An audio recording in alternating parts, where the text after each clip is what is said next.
Espresso macchiato, macchiato, macchiato, por favore, ragazzi, Just Noctis 89, Kingdom Come Deliverance 2, ci siamo signori, siamo in live. Allora, non metto la webcam perché mi dà troppa noia la visuale, purtroppo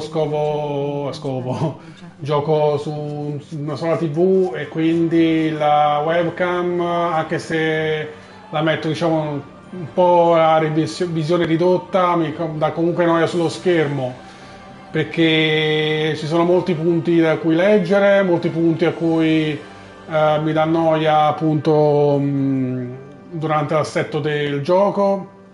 Quindi preferisco così, avere lo schermo intero, tanto vi basta la mia voce che mi accompagna durante l'avventura. Addestramento combattimento Troskowitz.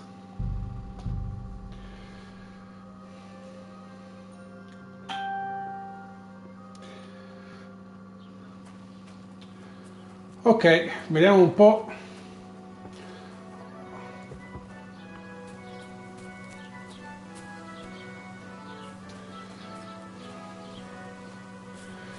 Che ci dice il balivo?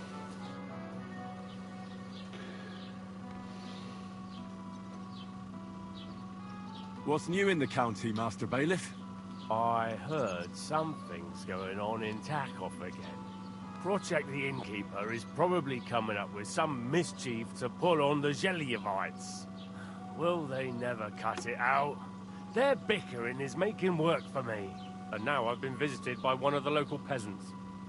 He said he found more fresh graves behind his field, just below the village, along the road to Nabokov.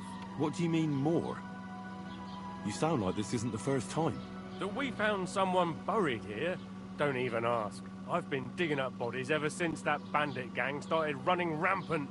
Most of them are von Burgo's men. Also, if it wasn't bad enough, that gang of bandits is rampaging through the region. Now someone's stealing cabbage from the peasants. What a disaster. Cabbage? Aye, and the peasants won't stop bugging me about it. I was just visited by a peasant from Jadar. He's been talking my ears off for God knows how long. Say, do I really have to do this? Do I have the time to look for some moron stealing cabbage? That's about it. Thank you. Let's play Togeter Sulu. Egle on Discord. Dixa e Drizzi. Allora, vorrei denunciare un'imboscata. I'd like to report an ambush. Some scoundrels attacked my lord's retinue and killed our men. That's a serious matter. Where is your lord? Well, he left. I don't understand why he's not lodging a complaint himself, and why not directly at the castle. He has that right as a lord. It's a long story. My lord got very angry and then went missing. Sorry, fella, but I'm not sure whether you're making it up or lying to me. But if you were telling the truth, why don't you bring your lord here and we can talk it all over calmly? I'm sorry, lad, but until then, I've got more important things to do. Allora, bisogna parlare con Serotto. I need to speak with Sir Otto. With the Royal Chamberlain? Are you yanking my official pizzle? Why not? I'd like to talk to him too, boy, but he's still in Prague. He's hardly ever here. Chamberlain Ulrich is in charge of things. And where do I find him? Where do you think? Up in the castle. But they won't let me in there. What do you want me to do about it? That's your problem. I'm not going to put in a word for you. I hardly know you. Excuse me, I'm looking for the man who was in the pillory with me yesterday. Have you seen him? I can't help you with that. You'll have to find him yourself. I'd like to buy something. Where can I find some merchants around here? If it's a tradesman you're after, most of them live here in the village, of course. Your best bet is to ask our merchant Jörg. He knows everyone. I'm sure he'll help you. What's new, bailiff? Nothing special. Fortunately, Troskowitz is a quiet village. It's peaceful here, and the war has avoided us so far, thank God. Just here and there a brawl in the tavern or the neighbour's errant cow. Well, that's how it was until recently, at least. And what happened? What do you think? It started with that nomadic riffraff, theft of hens and sheep, then continued with ambushes on the road. And then the wolves started to come in from the forests on account of the poachers killing off their prey. Oh, and then our Master Chamberlain Ulrich. Oh my god.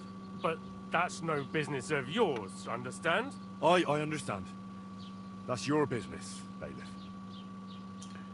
Ok, una reputazione ottenuta. What's new in the county, Master Bailiff?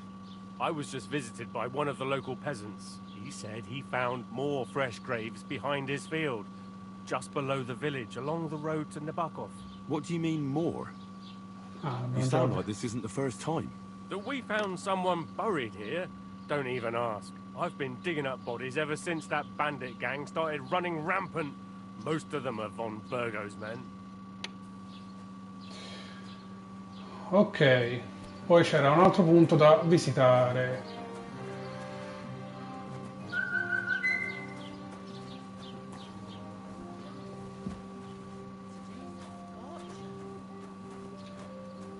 Bandiera Betty. Have you come to break some more stuff? If you want something, wait till I've stopped being angry.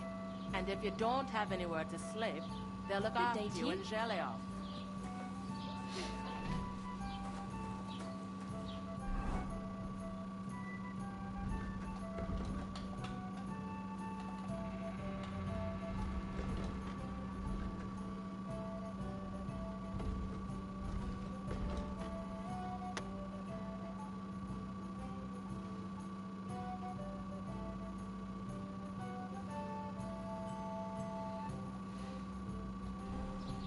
Fuori. Sconfinamento blu. L'indicatore dello sconfinamento blu indica che ti trovi in una proprietà privata che ci abita, che ti chiederà di andartene. Se i mani di proprietà si rileveranno, lo sconfinamento si trasforma in un crimine. Ah, ok.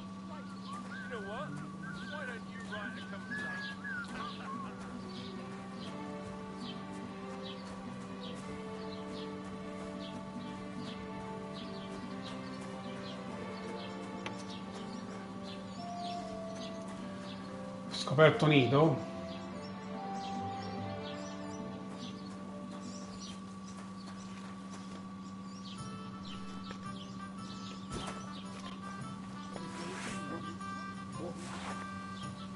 Save your whistling for the cows, you lout.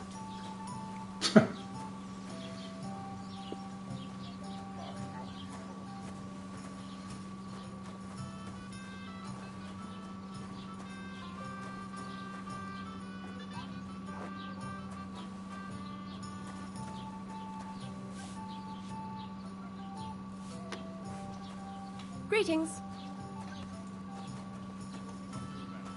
Well, I thought you might go and look into it or something. Are you out of your mind? If If you think something is wrong, then go and take a look yourself. I've got enough work at.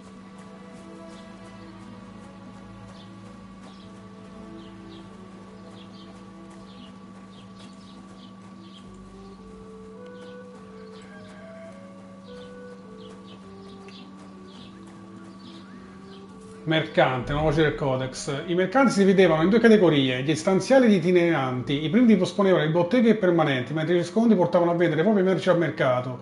Ai mercanti una volta alla settimana e alle fiere 2 volte all'anno era possibile acquistare merci ai bottegai locali, ma anche di mercanti in visita. Ambulanti rivenditori di arti di strada, le botteghe davano sulla piazza mentre i mercanti gestivano piccole rivendite dove smerciavano la mercanzia acquistata dagli artigiani. I villaggi si fornivano da artigiani vicini, la taverna dai mercanti di città. Al mercato i beni prodotti dal villaggio venivano scambiati con quelli prodotti o comunque disponibili in città. I termini del commercio venivano stabiliti dal signore, che per esempio poteva decidere di concedere la licenza di vendita esclusivamente ai mercanti locali in possesso dei pieni diritti di cittadinanza. Solo i mercanti delle città più grandi si avventuravano all'estero. Il commercio era regolamentato in maniera precisa e dettagliata. I mercanti disonesti rischiavano pene molto severe.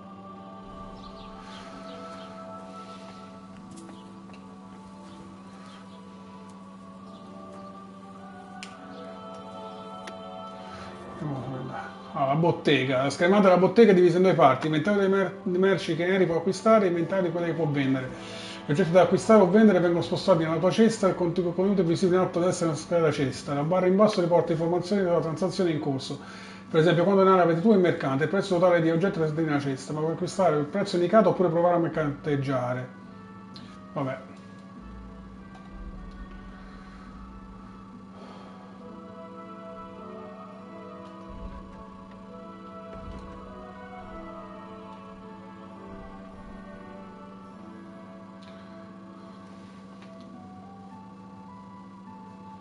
Parte. Wie schade. Auf Wiedersehen. Blessing.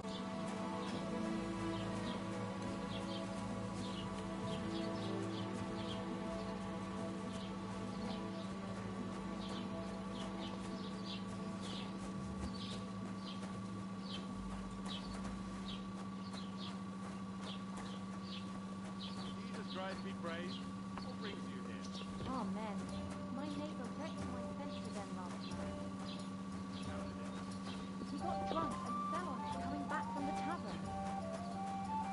How? He was still lying there this morning. All right, then. I'll go and talk to him.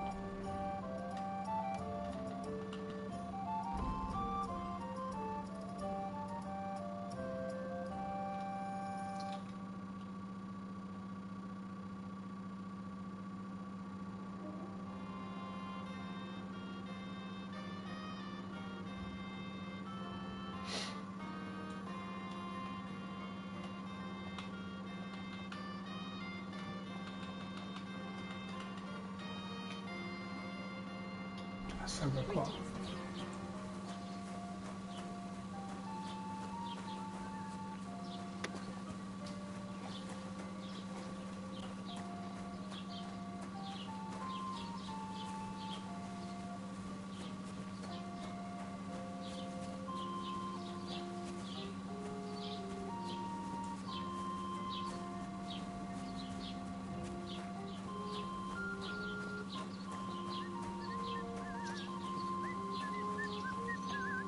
Was machst du?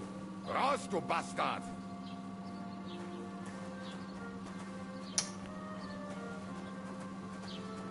Quell'altro punto. Riesce a trovarlo.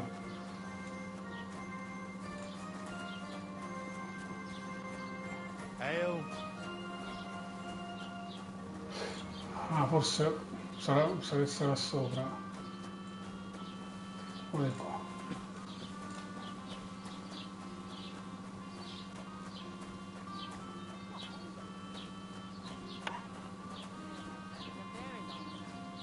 Not everything Where's that you can beer? carry off with your local family.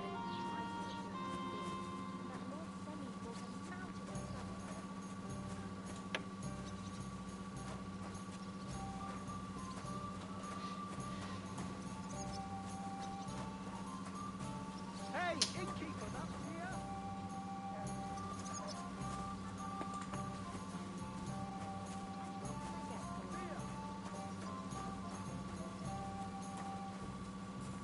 Blessings to you.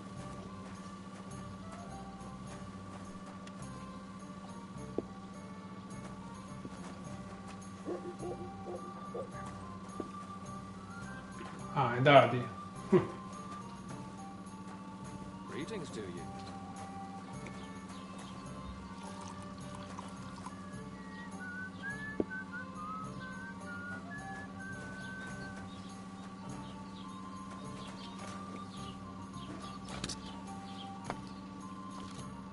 What do you want?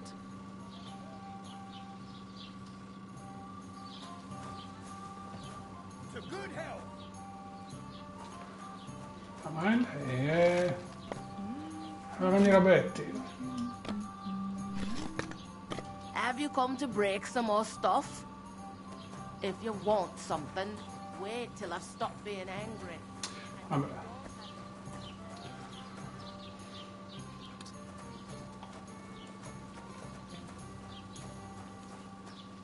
Don't cause any trouble.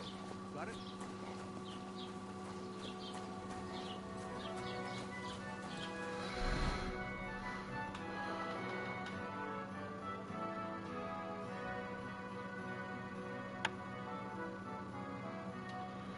Info punto di interesse.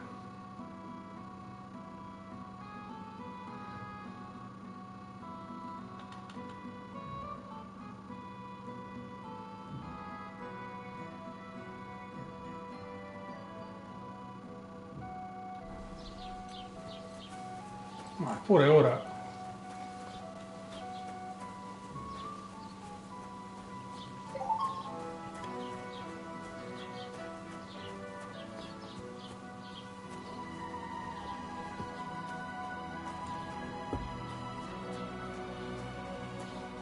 Arrivato.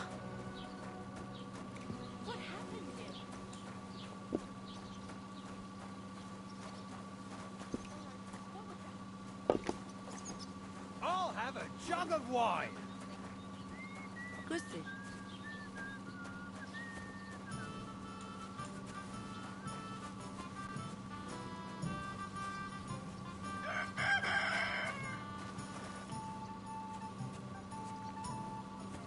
Ah, era l'affumicatoio, ecco cos'era. Affumica il cibo.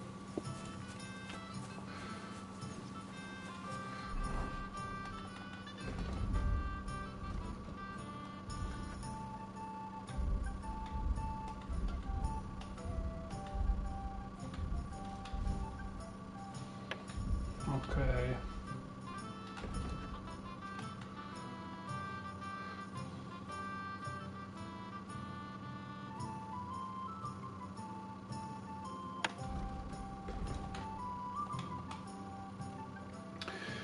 Allora, vedrei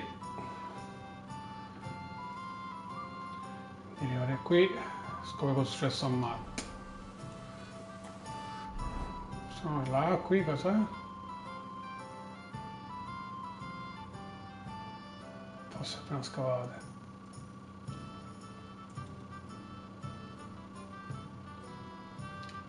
Ah, il micione, ok. Non so se andare prima da micione oppure Matt.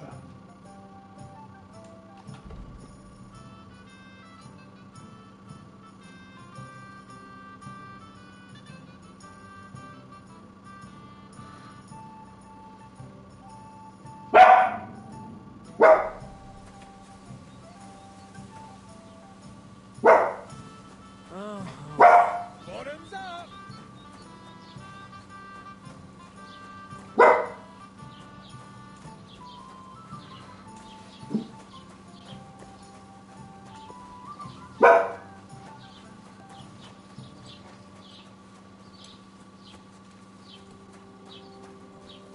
God grant you health.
So che devo tagliare però.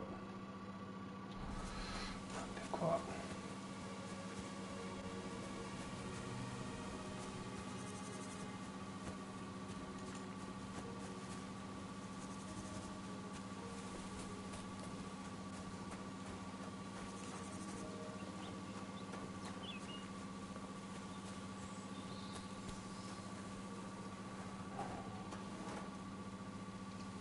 Cacchio, un lupo.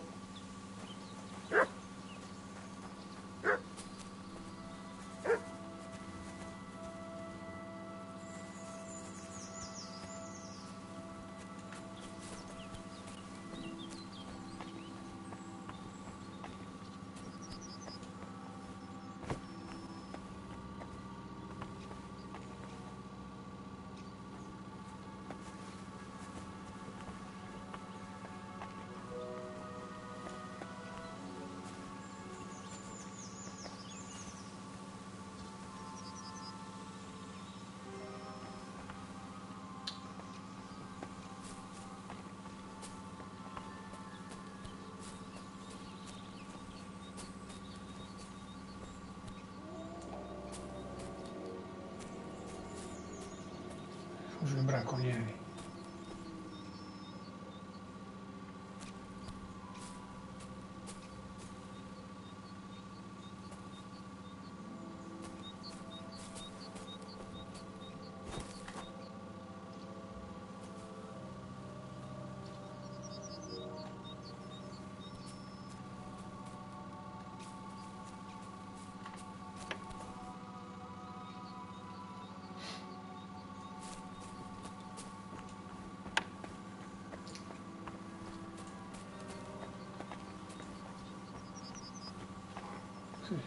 Si cade.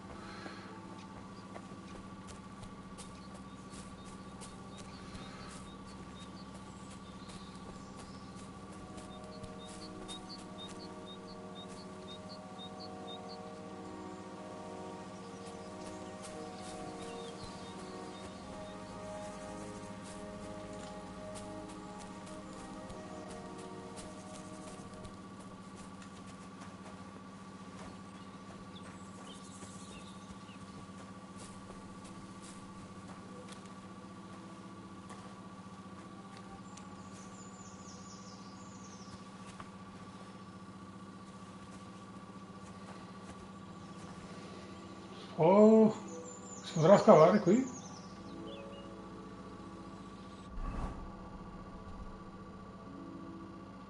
C'è sempre la pala. No. Ce l'avevo.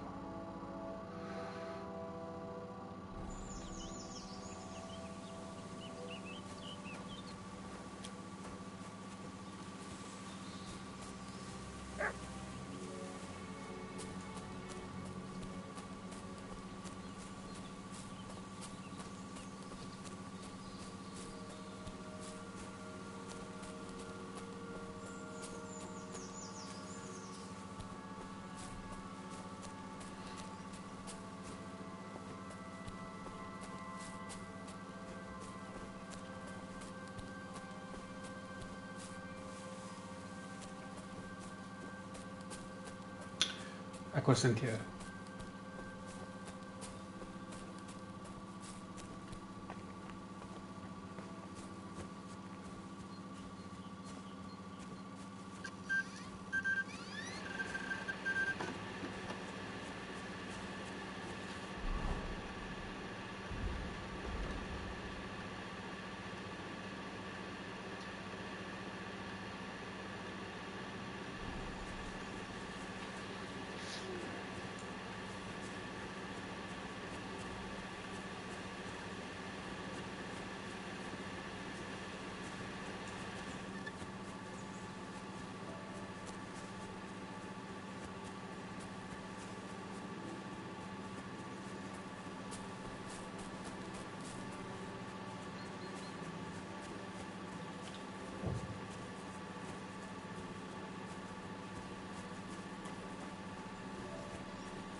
L'accampamento. In epoca medievale le campagne erano costantemente attraversate da gruppi di soldati, briganti e guardie guerrieri solitari, senza fissa dimora. Venivano in capanne di fortuna, rifugio o tende sistemate attorno a un fuoco. Alcune volte si trattenevano negli scampamenti per diversi giorni, altre volte invece per una sola notte. Un fattore importante nella scelta del luogo in cui ripararsi era la vicinanza d'acqua, cibo, legna da ardere e foraggio per gli animali. Raramente sostavano nei villaggi o nelle vicinanze di un castello, poiché erano riservati ai nobili e ai loro seguiti. In tempo di guerra o in caso di fuga precipitosa erano solite dormire in addiaccio, non avendo tempo per montare o smontare le tende. Le armate di Sirio sostavano anche nei luoghi in cui si raccoglievano le milizie provinciali, in cui era atteso l'arrivo di alleati e rinforzi. Le postazioni più durature, in grado di durare anche per diversi mesi, erano i campi d'assedio costruiti attorno alle roccaforti sulle rive dei fiumi, dove l'esercito nemico attendeva sulla sponda opposta. Le tende venivano piantate a breve distanza alle una per sicurezza, come mura. Il padiglione al centro dell'accampamento apparteneva al comandante, mentre le tende vicine ospitavano i nobili o gli ufficiali di alto rango. I soldati semplici e i loro cavalli invece erano attorno a questi. Gli eserciti finivano spesso suddivisi in vari accampamenti. Accampamenti più grandi ospitavano anche una cappella consacrata, un'infermeria e un bordello improvvisato. I lunghi periodi di sosta presentavano orde di logistiche, perché l'approvvigionamento delle scorte era sempre affidato all'amministratore, nella più vicina città alleata. Se l'esercito si trovava in territorio ostile venivano inviati distaccamenti alla ricerca di cibo e legna. Quando le scorte si esaurivano dovevano spostarsi o rinunciare alla campagna bellica.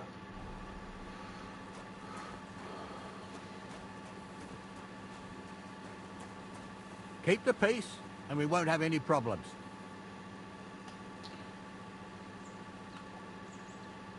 Cheers.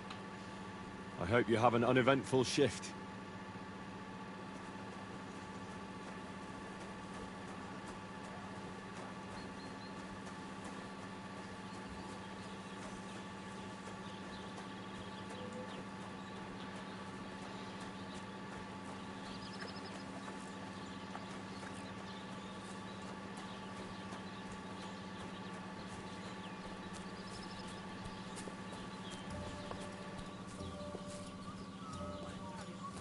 Grüß Gott.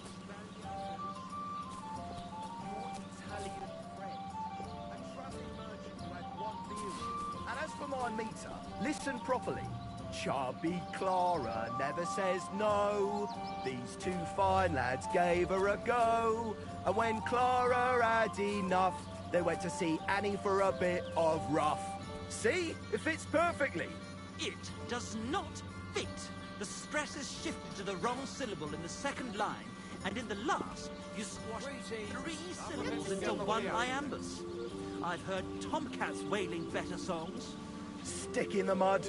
Bungler. Nobody. Barbarian. Barbarian? Yes, and proud of it. Let's drink to that. What are you two talking about then? A peasant like you would never understand.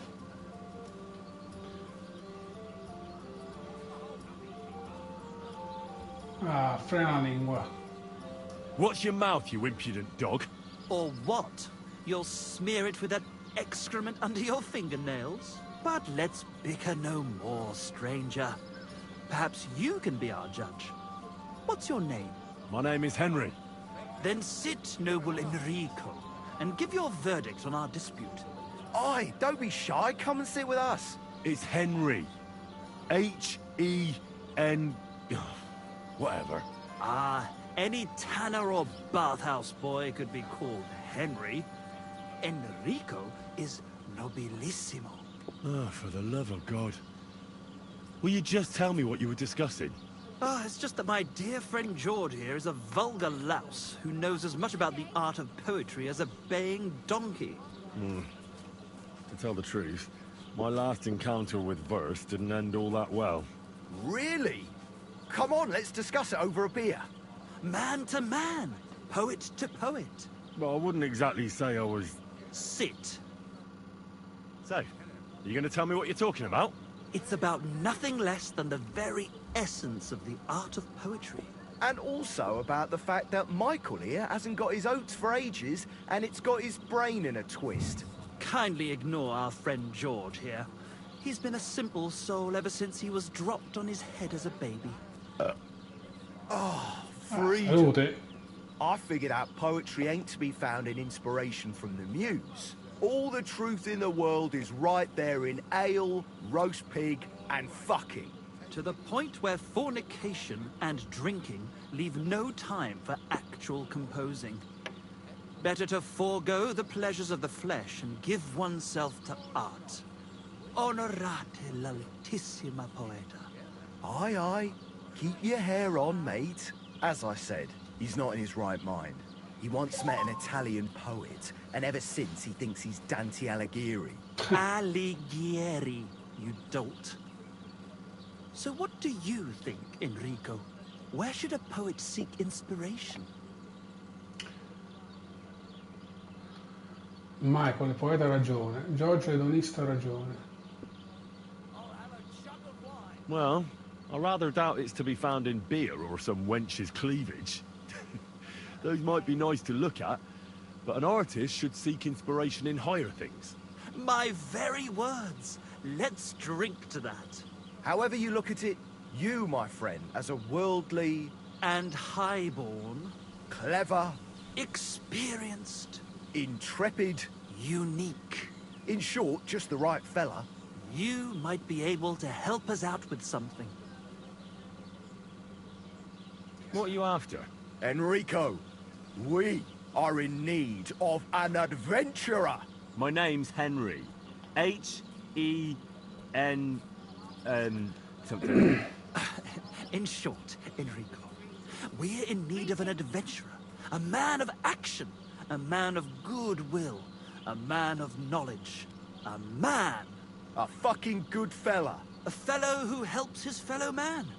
Aspiring minstrels. If only you knew, mate, what genius is sleeping in our throats. Songs just waiting for a voice to raise you to the heights of glory. Imagine it. An ode to Henry, the hapless, hoe-wielding hero, harassing the heartless hordes of humans? That's it! Hark! Henry the Lionheart! The only thing missing for you to achieve glory is... a loot! We need a loot! Alright, but where would I even get a thing like that? In the words of the poet, una volta corre il cane, e una altra la lepre. He who seeks shall find. Or something like that. And finding it won't be hard. We've done a bit of snooping, and there's only one in these parts. It's hanging all forlorn on a wall. The Troskovitz. The house directly opposite the Rathaus. It ain't no use to him, but he won't sell it, the tight ass. Well, if it were in our hands... In our hands, it will sing like a nun on Sunday. And it will be the torch lighting our way from this provincial purgatory to the gates of Kuttenberg. Torch? Shit, you want to fucking burn it? It's a metaphor, you ignorant oaf. Alright, I'll see what I can do. Please just quieten down for a bit. Praise the Lord. Ah, good day. Why the long face? Oh, I just got his nasty...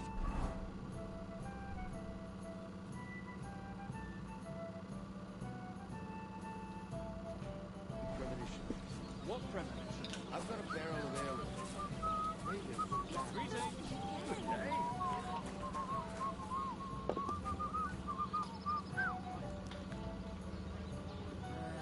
The Lord be with you. Greetings, friend. Well, good day. What will it be?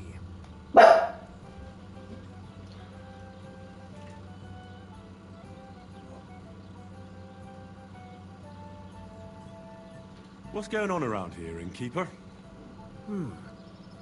Vostatek, Lord von Berghoff's huntsman, is a regular here. He might have some work for you. He's got a cottage near Vidlark Pond. So if you know your way round the woods, you could go and offer him your help. But I hope he hasn't started drinking somewhere else. He's my best customer. One more thing. You're not going to believe this, but 2 local lads claim they found a water goblin's treasure. You have a water goblin here? It would be a wonder if we didn't, with all the ponds around. He's got a hut nearby. If you follow the right bank of the Rock Tower Pond, you'll find it hidden in the reeds. Where did you say the water goblin's hut was? If you follow the right bank of the Rock Tower Pond, you'll find it hidden in the reeds. And what did they find there? Are you sure they didn't make it up? I thought so too at first. They're foolish lads, so I wouldn't be surprised. But then they ordered wine and paid with silver. Their purse was jingling with groschen. Would you happen to know where I could find these lads? They often swim at the other side of the Rock Tower Pond. There's a pier there by the dam. That's their spot. Any other news? Recently, a bunch of charcoal burners who have their kilns on the hill above the Kerchak Pond came here to have a beer. I started talking to them and they told me they almost didn't make it. Why? They said a pack of wolves came after them. Aren't wolves afraid of people? That's what I thought too. It's strange. Did they tell you where it happened? In a gorge above the Rock Tower Pond. They noticed the wolves watching them from the rocks. If you climb up those rocks, you'll be able to see the whole pond from there. Did they tell you how large the pack was? They mentioned 3 wolves, but God knows if that's all of them. Do you have any more news? By the way, we've put together this wee fight club here. Would you like to try it? That sounds good. What's it about? It actually came about by chance when the miller Crazel and me bet on who has the stronger hired hands. Then other blokes from the village joined in, and it's become somewhat of a tradition. By the way, old Olbram from Zheleoth keeps complaining about the Takovites. If you go and see him, I'm sure he'll tell you more about it. But, well, he takes a bit of getting used to, though. Oh? What do you mean? You'll see. I mean, here, and that's pretty much everything. Thanks, innkeeper. That sounds interesting.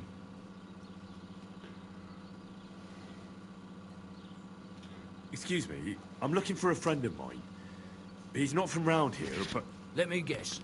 A dirty ruffian who ain't got a grosh into his name, but acts like he owns the bloody place. He was here then? Aye, he was. He was larging it up, good and proper, and then he found some lads who paid his bill, unfortunately. What do you mean by that? Why unfortunately? Because they're right ruffians who are always up to no good, but still, birds of a feather, eh? In the end, they left like best pals, but I've got no idea where they went. Ok. Tell me more about these fights of yours. It's really quite simple. You bet some money and fight against 3 blokes in turn. Our first fighter is Hans, a local musician. He may not look like much, but he knows a few tricks. Then we have Bohunek here. He works with horses, so he has more than enough strength to spare. And then there's Fiala. A good bloke, but Dorothy, his wife, has forbidden him from fighting. I'd like to try the fights here. Why not? But it won't be for free. If you don't have enough money, try to go and see Crazel at the mill. He recently bragged he was going to send someone here, but no one has come yet. Maybe you can come to some agreement together. Fine. I'll go and see him, and we'll see. Bene.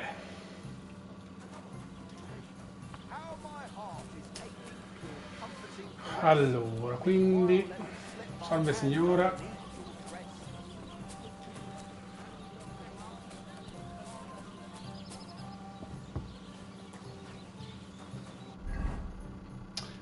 L'igiene. Nel periodo successivo al XIII secolo i rifiuti venivano gettati sul retro delle abitazioni o sepolti in fosse. I vani consistevano in cloache coperti da una sovrastruttura di legno, con un ripiano a nastri su cui sedersi. Ovunque esistevano canali per il drenaggio dell'acqua, non mancavano latrine, gabinetti, stende o stanze private nei castelli. In genere le latrine venivano condivise da più nuclei familiari, mentre freddi e inospitali castelli vantavano spesso bagni con vasche o pozze d'acqua calda. Il nuoto era apprezzato non solo come occasione per mondare il corpo, ma anche come passatempo. Nei dimori privati i bagni erano un indice di ricchezza e di rilevanza sociale. Questo non significa che i cittadini di alto ceto si lavassero con maggiore frequenza, semplicemente avevano modo di indossare più spesso abiti puliti. Il gesto igienico era più comune, era rappresentato da lavarsi le mani. Anche le abitazioni più povere potevano permettersi catini con brocche d'acqua o cisterne sospese dotate di rubinetto. Le persone più pulite erano senza dubbio i villici, che tendevano a lavarsi spesso in stalli o corsi d'acqua. La Chiesa si mostrava per lo più avversa alla pulizia del corpo, al punto di consentire a monaci e sacerdoti di fare il bagno solo 2 volte all'anno, ossia a Natale e nel giorno dedicato al patrono prescelto. Ciononostante, in città sorgevano bagni pubblici utili a storneggiare il corpo e offrire momenti di socializzazione. Contrariamente a quanto si crede, le persone dell'epoca erano tutt'altro che pudiche, quindi uomini e donne continuavano gli bagni senza rimora, anche in giorni di sovvenzioni municipali. Bene.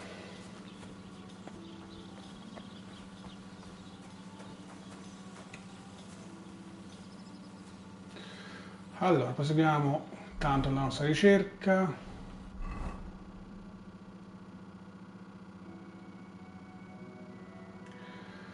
Allora, devo scendere in giù.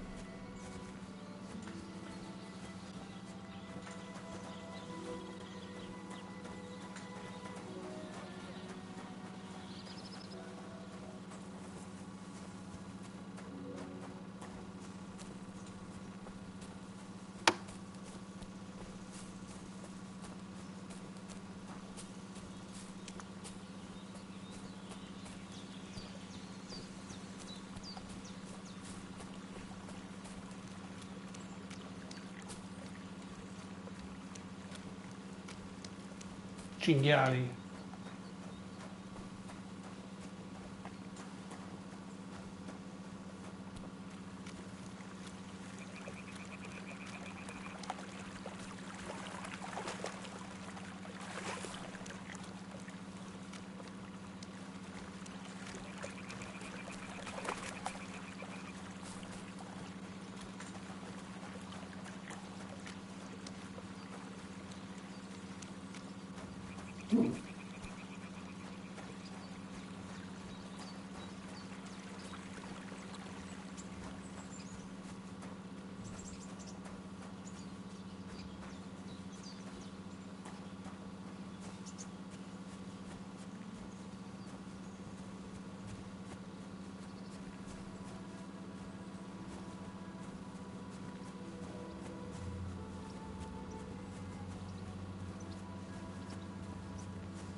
Luogo di pesca. Nice place. Too bad I never learned to fish.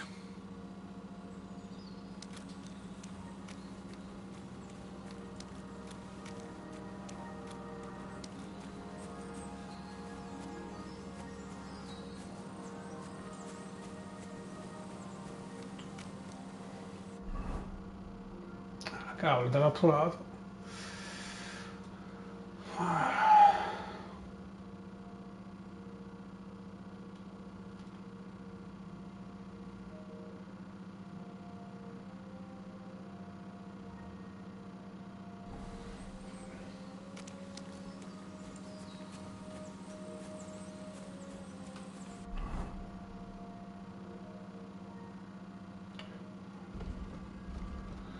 Dovrebbe esserci un ponticello.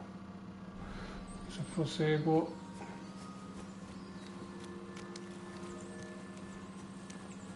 di qua forse.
Sì, sì.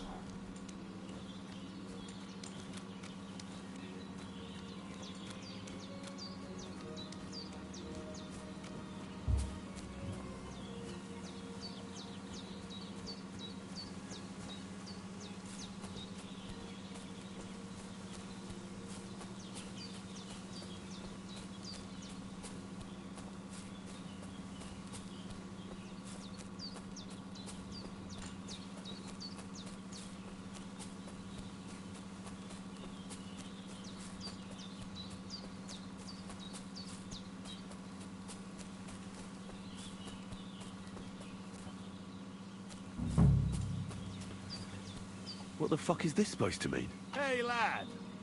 What do you want? come here. What do you want? Just to wish you a good day.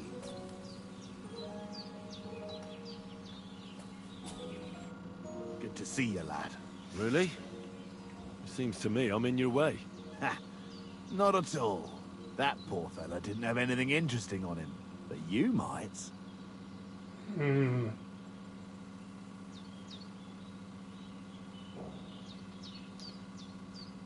Stai sfidando? You don't look like a match for me. I bet your bark is worse than your bite. Ha! Take care, lad. I was already slitting throats while you were still sucking on your ma's tits. Only cowards slit throats. How about a proper fight? Do you have the guts for it? You don't look like you know how to wield a sword. Oh, but I do. And this is your final warning. When I'm finished with you, you'll be begging me to finish you off. Now you're going to get it!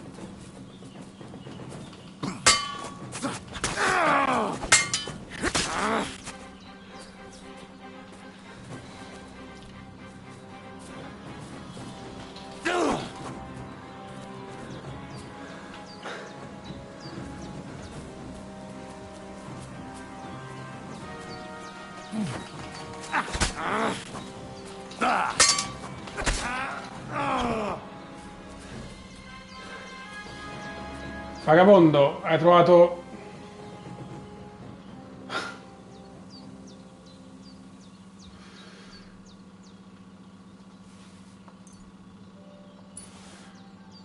Mostrini strani del condottiero.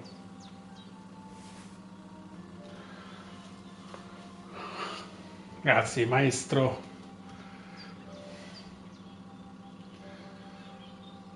Cappuccio da chiaro, camisone lungo. Una torcia, vediamo una torcia. Allora.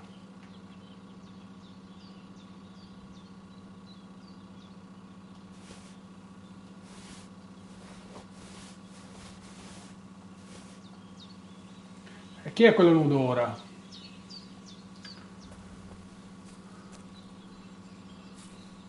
Spada militare, raccogli la spada.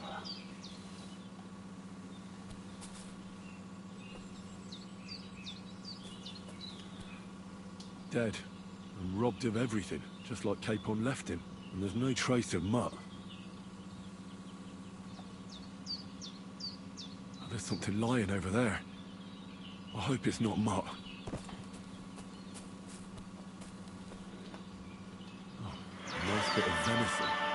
And something took a good bite of it. Could Mutt have been here? Mutt's nowhere around. Someone must have taken him in. It's not far to the herb-woman's place. Maybe I should ask her whether she's seen him.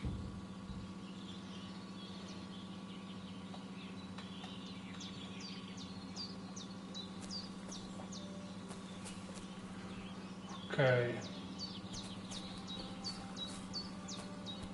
Che cacchio. Allora.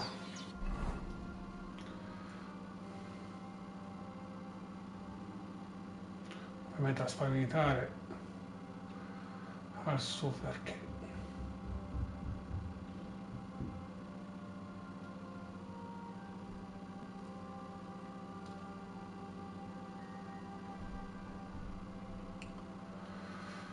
Cappuccio da chiede, cucina del cacciatore, gambesone lungo,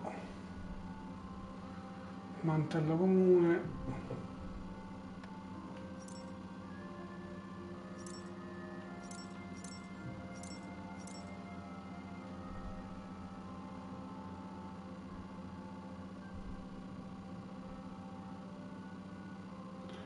Cubitiero a rondelle.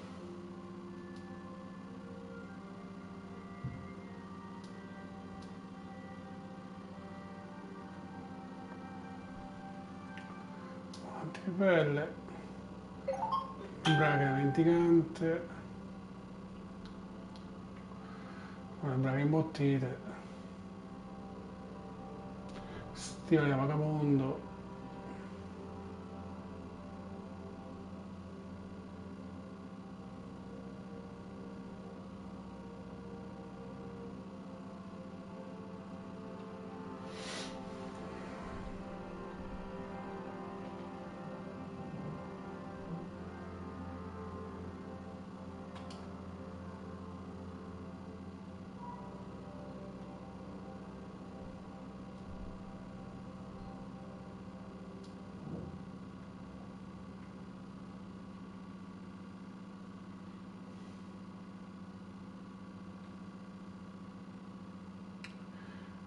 Vabbè.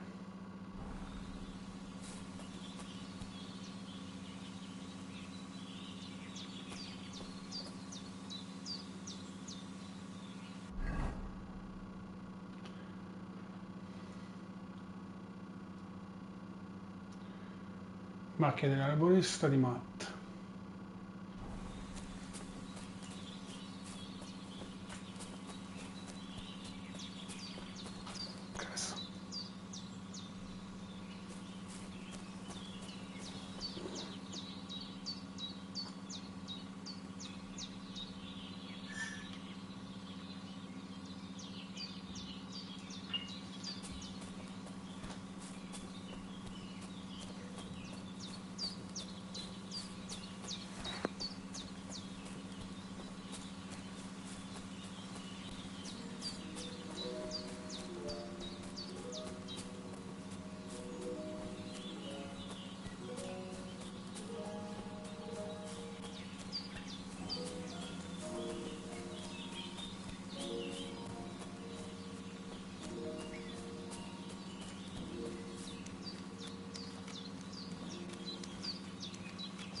Le piota.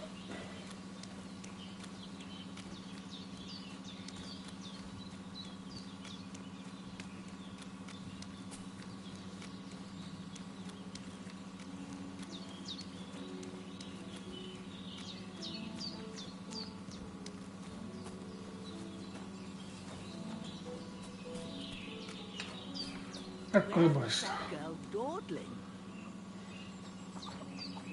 Buzzina.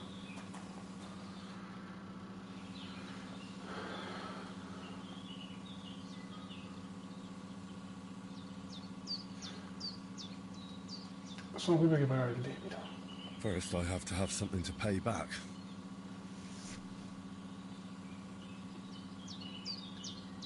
Have you seen a stray dog around?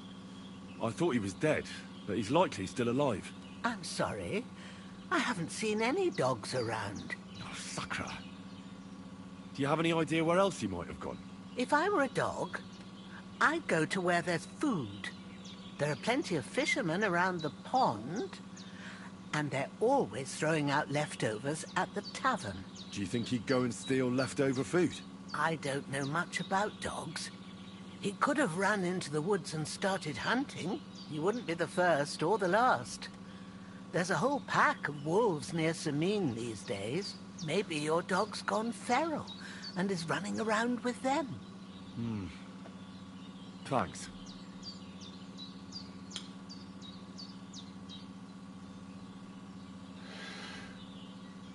Has something happened? My daughter, Pavlena. Remember her? She was here when I was healing you two. I remember. What's wrong with her? She's missing. It's not like her to be wandering around like that. She goes to Troskovitz to sell baskets, but she knows I can't manage on my own, so she never stays away for long. These old eyes of mine can't see nothing much. Pavlena has to take care of me. She's a good girl, that lass of mine. I'm very worried about her. You understand? What if something's happened to her? God forbid. I can't look for her myself, but you could. I know I'm asking a lot of you, but I've no one else to turn to.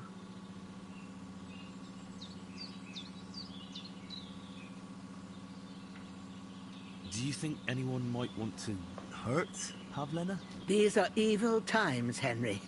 I dread to think what could happen to a young girl alone on the road. And besides, the folk in Troskovitz ain't too fond of us. What have the Troskovitz people got against you? Did something happen? I'd rather not talk about it, Henry. I wouldn't want you to get the wrong impression about us. You live completely alone in the middle of the woods. Don't you think I've already got a bad enough impression of you? And where else would we live, you genius, when we're not wanted? Don't go digging up old wrongs, Henry. And don't insult us.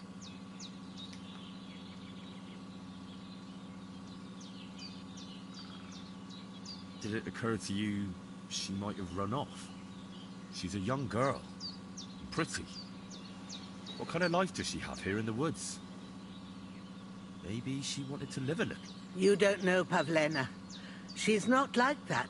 If she wanted to live a little, she'd tell me straight out. She doesn't keep things from me. Don't imagine I keep her here against her will, or that I don't know what it means to be young. Where exactly was Pavlena going? To Troskovitz. She was taking wicker baskets she'd made. She sells them there, and uses the coin to buy what we need. Sometimes it takes her a while, but this time she said she'd be right back. I have a bad feeling about this.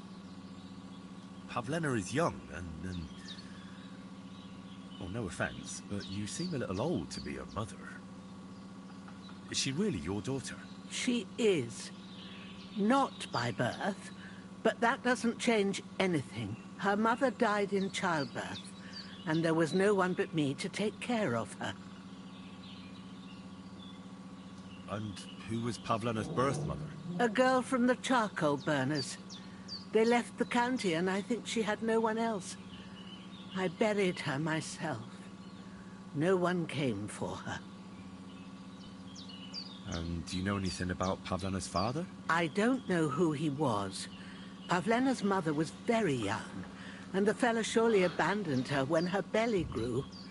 She never told me nothing about him. Well, as a midwife, I'm sure you've seen it often.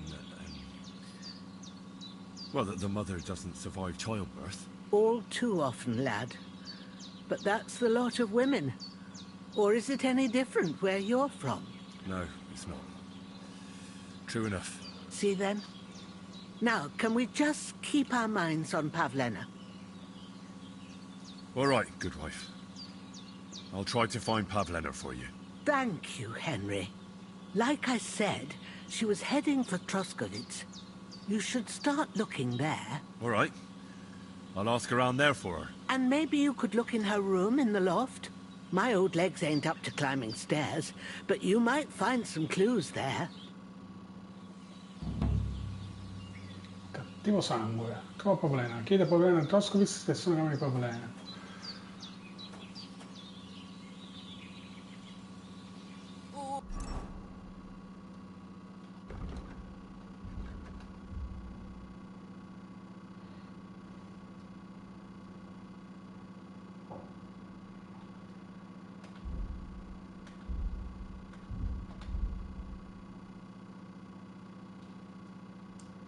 Le donne nel Medioevo. Nel Medioevo l'uomo era capofamiglia, mentre il ruolo della donna dipendeva dal grado di parentela, figlia, sorella, moglie, madre o vedova. L'infanzia della donna era di breve durata, la maggior età era tra i 12 e i 15 anni. L'uomo invece diventava adulto a 15 anni. Madonna. L'uomo invece, gli uomini dedicavano la maggior parte del tempo al lavoro, al commercio e al combattimento con la spada, in base alla posizione sociale, mentre le donne si occupavano delle faccende domestiche e della famiglia. Solo alle donne rimaste vedove era concesso il permesso di svolgere attività commerciali o artigianali, naturalmente con l'aiuto di lavoranti. Le popolane non uscivano spesso, neppure per una passeggiata. Alcune regole erano dettate dalla classe sociale, mentre i cittadini e le nobildonne potevano allontanarsi dalla loro dimora, solo se accompagnate dallo sposo o dai servitori. Le mogli degli artigiani e dei mercanti e dei contadini potevano uscire con un'accompagnata. Le attività domestiche per le donne benestanti includevano il ricamo, le pulizie, l'educazione dei figli, le compere, lo studio degli strumenti musicali. Le popolane lavoravano nei campi e nei pascoli, si dedicavano all'agricoltura, testavano, filavano, cucinavano, lavoravano a maglia e cucivano. Al raggiungimento della maturità sessuale la donna procreava con cadenza quasi annuale, non era insolito partorire 3 o 4 volte prima di raggiungere i 20 anni. Spesso le nascite erano travagliate l'assistenza inadeguata e il rischio di decesso durante il parto era elevato. Le ragazze godevano di minore attenzione rispetto ai ragazzi, ma il discorso cambiava per questioni d'onore. Le donne non sposate, figlie che si lasciavano sedurre, madri nubili erano una vergogna per la famiglia, mentre i ragazzi ereditavano l'attività di famiglia. I genitori dei ragazzi erano tenuti ad accumulare una dote per risarcire lo sposo. Qui capiamo che poi man mano con i tempi che si sono avanzati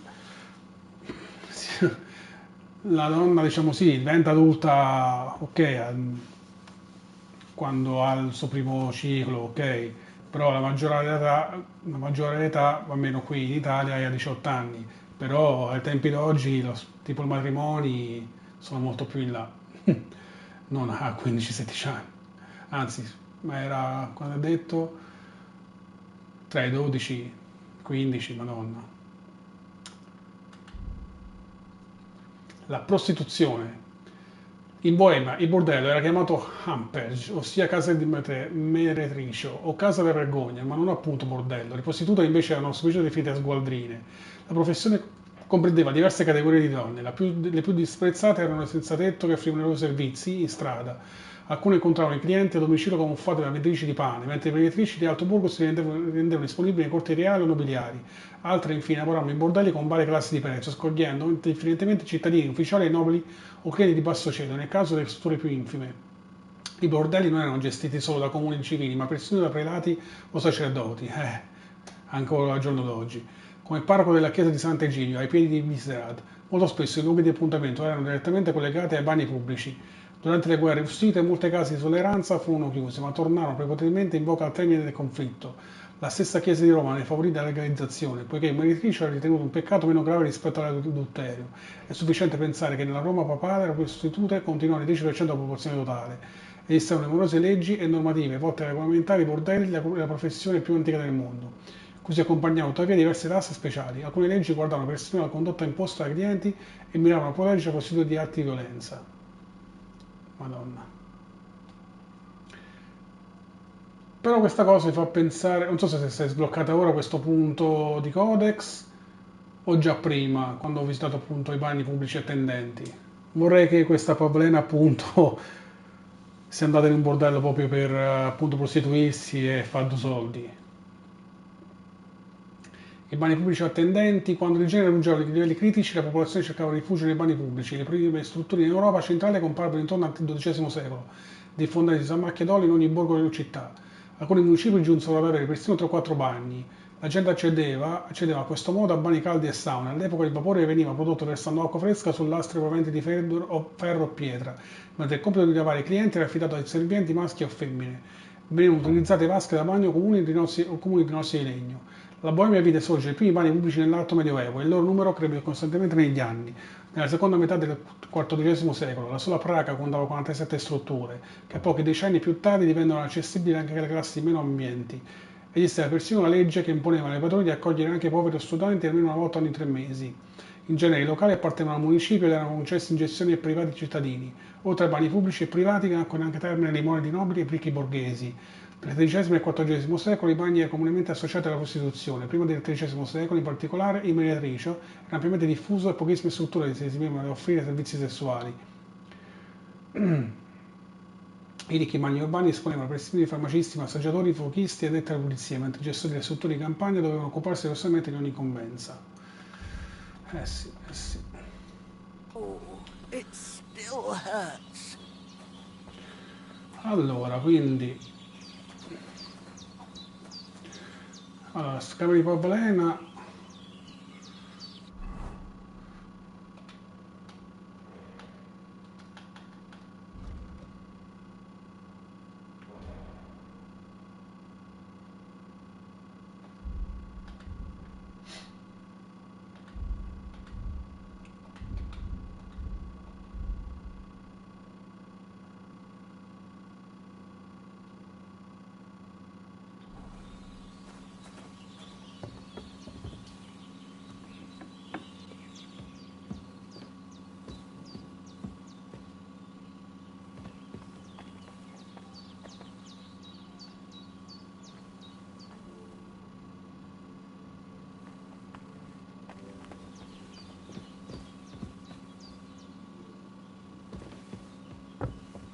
So, Pavlena, what have you left for me?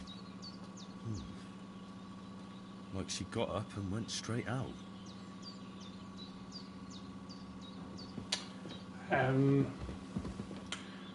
Fate qui serve un grimaldello, eh? Hey, this is a boy's cap. Does Pavlena wear it? Or did someone leave it here? Però io sconosco.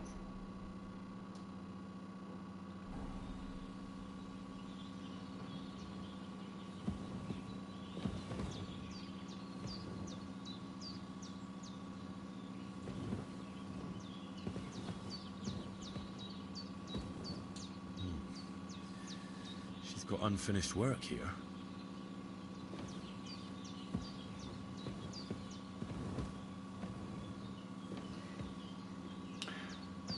Non so se ho abbastanza abilità da usare grimaldello. Quindi vorrei fare tipo una prova, aspetta. Ok. Clothes. If she planned to run away, she'd have taken them with her. Vabbè, comunque abbiamo fatto.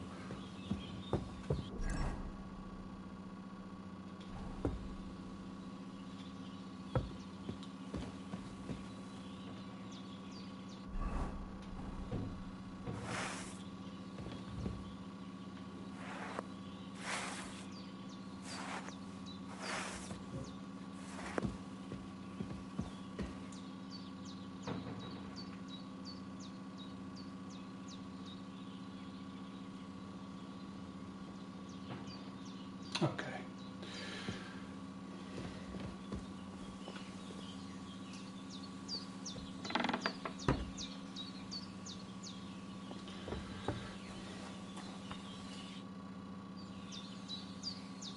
I had a look in Pavlena's place in the loft. And? Did you find anything? She didn't pack up her stuff. I don't think she was planning to be gone for long. I told you, didn't I? Pavlena wouldn't run off. I found a cap there. A man's cap. I don't suppose Pavlena would wear something like that. You're saying she had some young man here? I'd surely have noticed. I don't know, good wife. I'm just saying what I found. Could she have found herself a bow in Troskovitz? Ci sta, è una scappatella. She's got unfinished work there. She weaves baskets. Aye, she usually has a few on the go. But she took them to the market in Troskovitz. We've got nothing here but what we make ourselves, or find in the woods. Pavlena weaves baskets very nicely. Folk buy them from her. It was good to see you, my friend.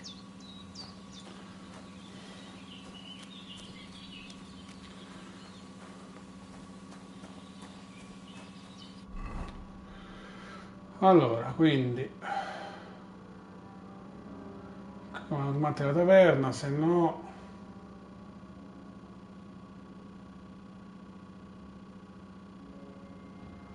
pescatori Matt.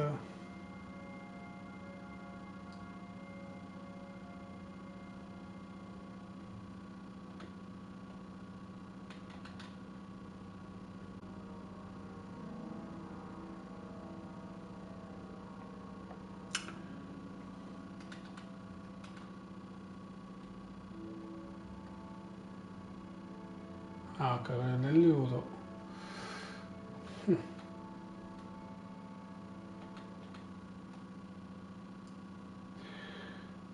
Allora, quindi qui abbiamo una missione. Proviamo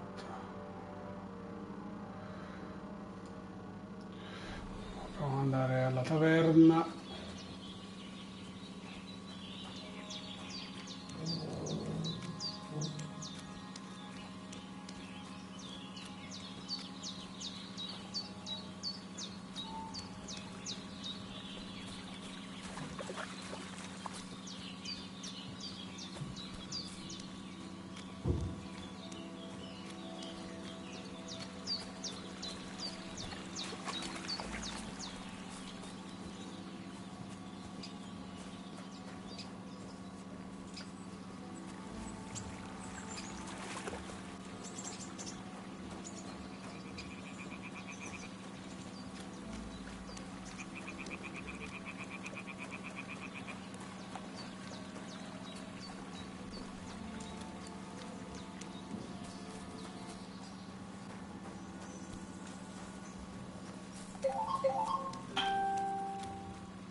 That's it! Bullshit! Since when does the night have ears? And maybe it wouldn't linger on if you got boots up before bed and then gave your bishop's hat a good polish. What can I do for you? My dog got lost not far from here. Did you see him by any chance? I haven't seen any dogs round here for a while, but I hear there's wolves in the forest causing problems. Just the other day, a shepherd boy from Kopanina complained that his sheep were being eaten by the flea-ridden beasts. Where can I find this shepherd? Siegfried? He has a hut at Kopanina. It's just below the castle, on the back slope of the hill. And you haven't heard anything else about wild dogs? Here, in the tavern? No. But there was a fella here who gets by doing a bit of poaching. He said once he was hunting when, right in front of him, a large pack attacked a deer. A mix of wolves and dogs, he said. That's not something you see every day. Do you know where that was? How would I know where he goes hunting? But I'd say it was in the forest.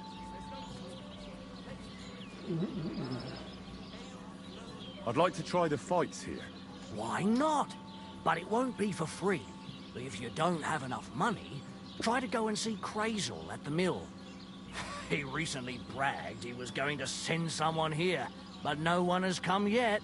Maybe you can come to some agreement together. Fine. I'll go and see him, and we'll see.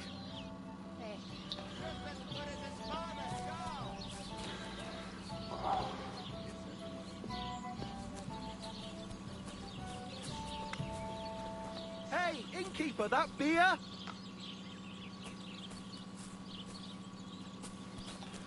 Ok, quindi...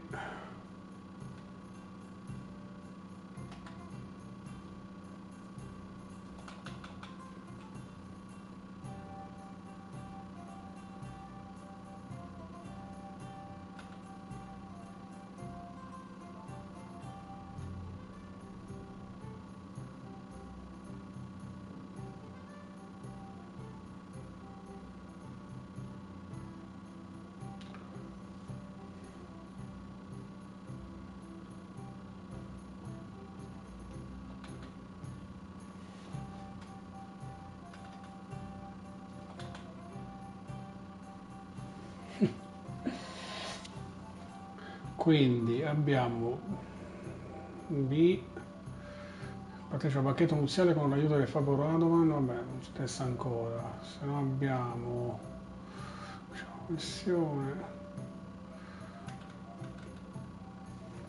anche qui c'è una nuova missione.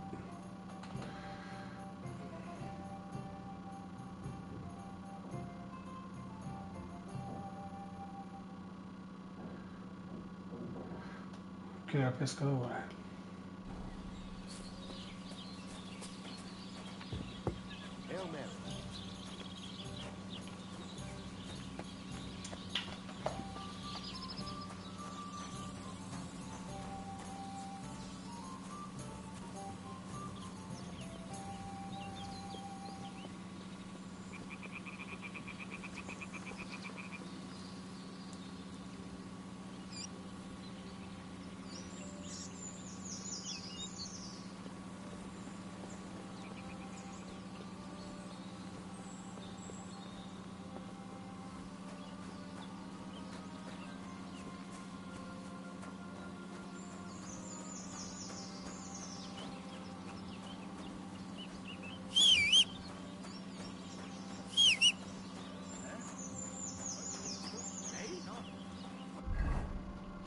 Accampamento.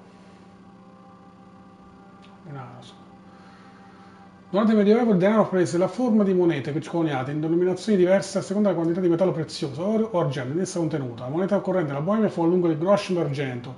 Il sistema decimale era poco diffuso, per ciascun groschen veniva diviso in 7 penny, questi ultimi in 14 heller. Calcoli e conteggi si basavano invece sulla dozina sulla copa, sessantina, tutto molto complicato rispetto a oggi. Perciò nel gioco il valore più piccolo è pari a 0,1 groschen. Intorno al 1400 la qualità è di conseguenza del valore, i groschen diminuiscono drasticamente, con l'aggiunta di altri metalli d'argento e di monete. Ne furono causa dell'impoverimento dei depositi minerari di Kattenberg, della Boemia centrale di Gilava, Jaglu, in Moravia, oltre alla riduzione degli scambi commerciali con le altre nazioni. La precaria situazione economica portò all'insorgere di un antisemitismo commerciale con le altre nazioni precarie, situazioni di come portano all'insorgere di un antisemitismo sempre più medicato, un aumento delle criminalità infine al crollo del sistema monetario cieco. Le monete false circolavano immediatamente accanto a quelle autentiche, nonostante il reato di falsificazione fosse punibile con la condanna al rogo. Le monete cieche avevano forma circolare ed erano marchiate con la corona e il volto del monarca sul fondo del leone di Boemia. In Moravia quest'ultimo era sulla nacque. Le monete d'argento in piccolo conio restavano in circolazione fino alle guerre russite. Poi sulla zecca doveva essere garantivano l'ottucamento e la qualità dei metalli usati nelle monete e il prezzo di beni e oggetti variabili della locale con frequenti fluttuazioni.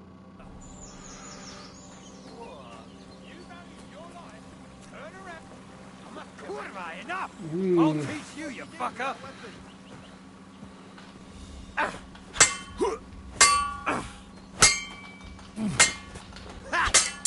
Show your stuff!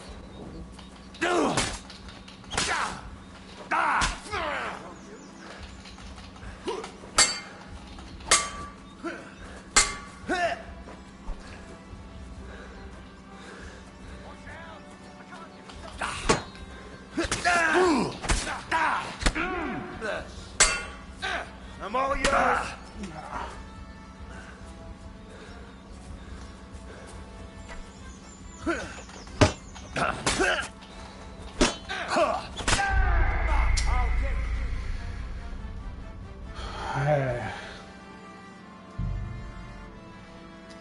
Ancora un po' scarsetti in un combattimento a gruppo. Clothes. If she planned to run away, she'd have taken them with her.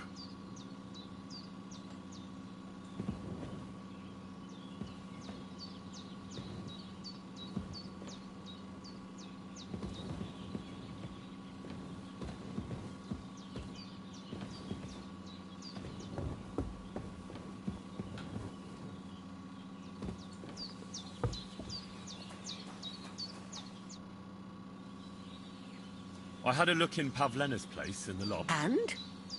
She didn't. I found yours. I'd sure. I don't know. Could she? She's got. We've got Pavlena. Take care now.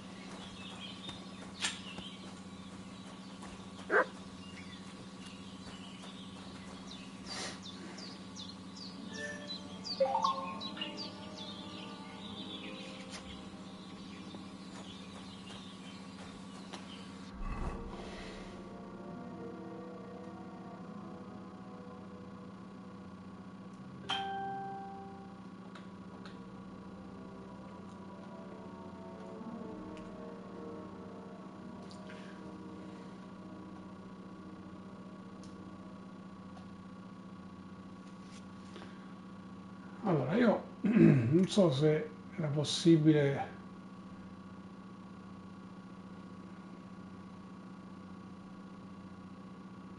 il viaggio rapido. O lo sblocco più avanti forse.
Greetings.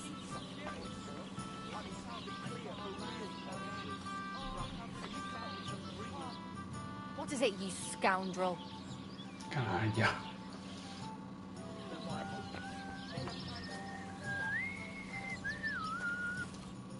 What do you want, you yokel? But make it quick. My dog got lost not far from here. I haven't seen just the... Where can I find this chap? Siegfried? Here, in the... He said once... Do you know where that was? What's going on around here, innkeeper? We hold a fight club. That sounds good. It act then other, and that's... Thanks, innkeeper.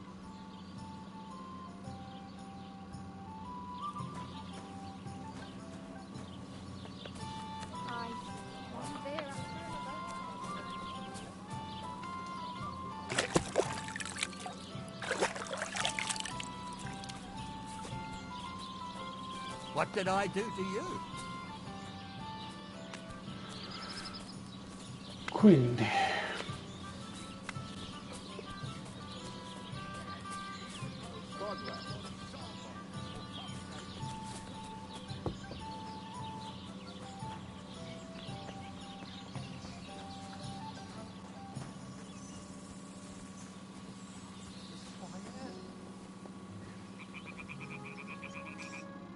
What happened to you? I'm in big trouble. How so? I lost a letter.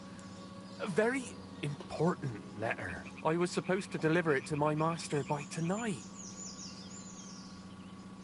What was in the letter? I have no idea what it said.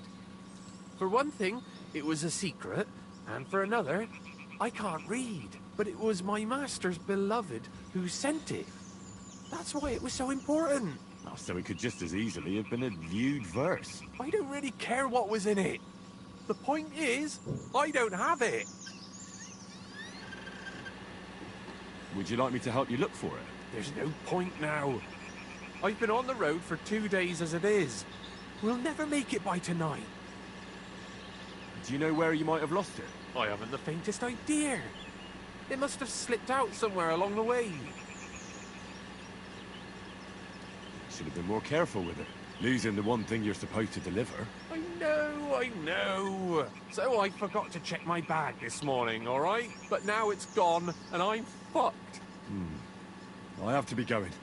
I hope you find the letter. Me too. Because if I don't, I'm in for a lashing. I'm sorry to hear that. Wait! I have an idea. Punch me in the face. What? Smack me in the gob. I'll say I was ambushed on the way and they took the letter.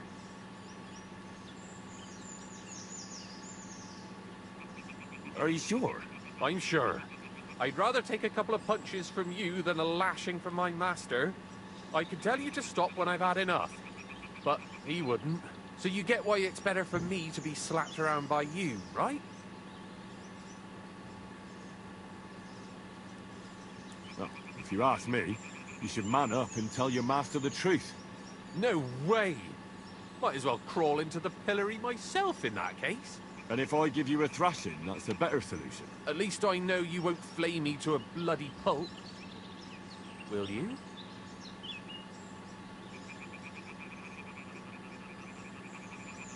I'm sorry. I have no intention of pummeling you for no reason. There must be other ways of resolving this. Suit yourself. If you don't want to help your fellow man. Boh.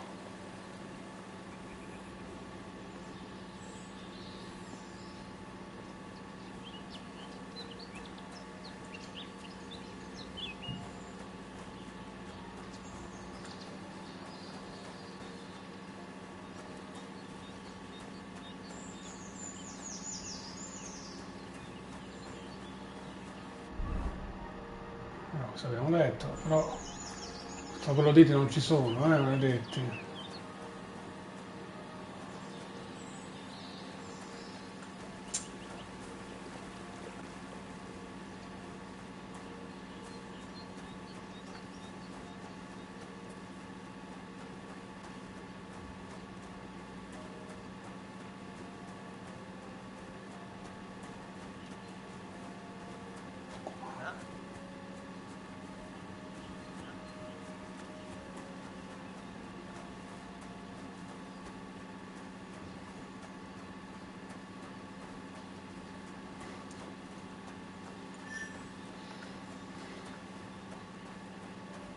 Questo.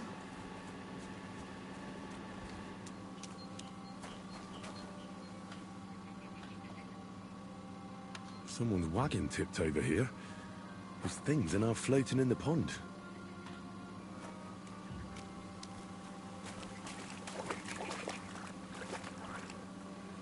Carro di meloni. Verza.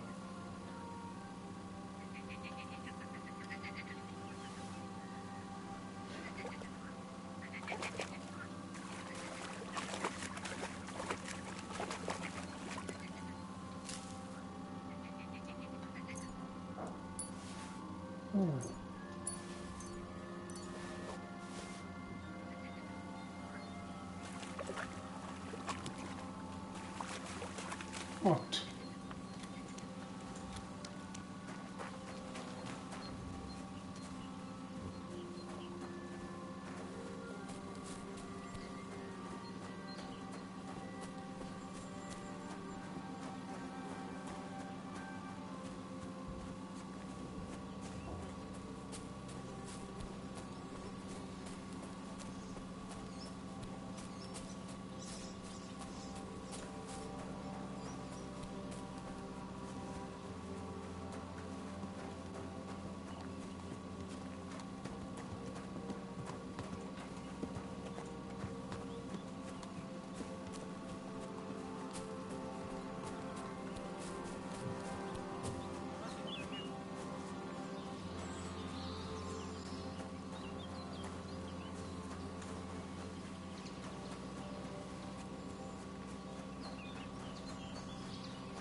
You sold me that magical ointment for 50 groschen. Yes. You swine! What the? Someone! Ha!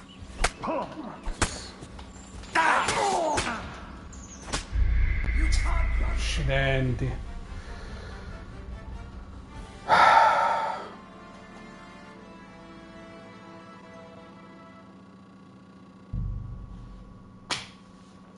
Mi sbaglio sempre a parare con il tasto. Clothes. If she planned to run away, she'd have taken them with her. Vabbè ragazzi, è la seconda volta, io dico di smetterla qui, semmai riprovo oggi. Già sono 79.